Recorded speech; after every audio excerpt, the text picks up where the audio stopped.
All right, let's talk poker. Specifically, Texas Hold'em. You know, the one you always see in the movies. We're going to break down all the rules right here, right now. So by the end of this, you'll be ready for your first game. Let's dive in. Now, I get it. Poker can seem kinda complicated, right? There's all this lingo and strategy, and it feels a little intimidating if you're on the outside looking in. But honestly, that's just an illusion.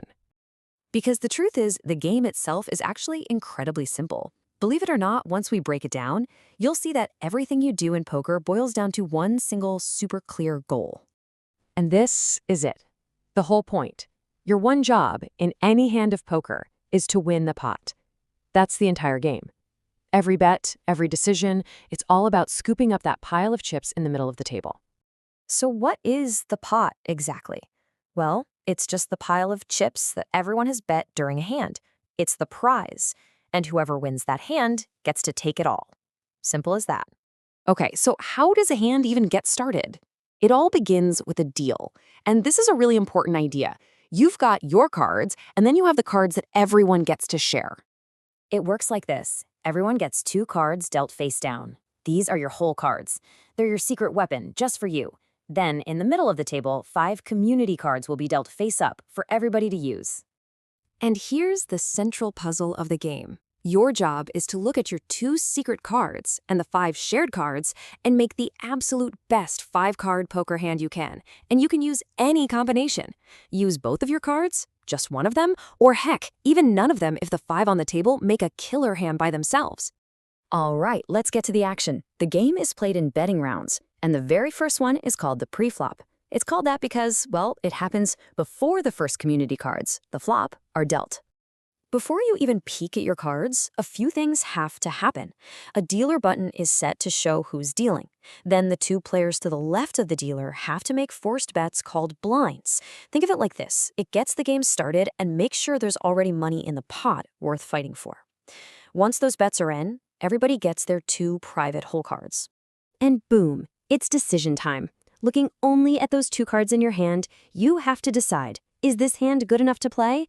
You can fold and get out, you can call by matching the current bet, or you can raise and up the stakes. This is your very first strategic move. So once everyone's had a chance to bet, it's time to see some community cards. They come out in 3 stages, and yeah, they have some pretty funny names, but the idea is super simple. Let's walk through it. First up, we've got the flop. This is where the dealer lays out the first 3 community cards all at once, face up for everyone.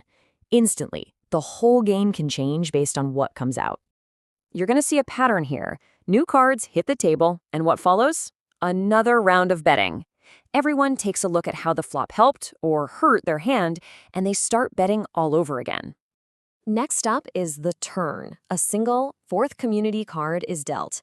And let me tell you, this one card can be an absolute game changer. It can complete a great hand for someone or completely crush someone else's dream. And what happens after we see that new card? You guessed it, another round of betting. See how simple the structure is? You get new information and you make new decisions. Easy. Okay, on to the final card. And finally, we arrive at the river. This is the 5th and final community card. Once it's out there, that's it. All the cards are on the board. You know exactly what the best possible hand you can make is. And that means it's time for one last round of betting.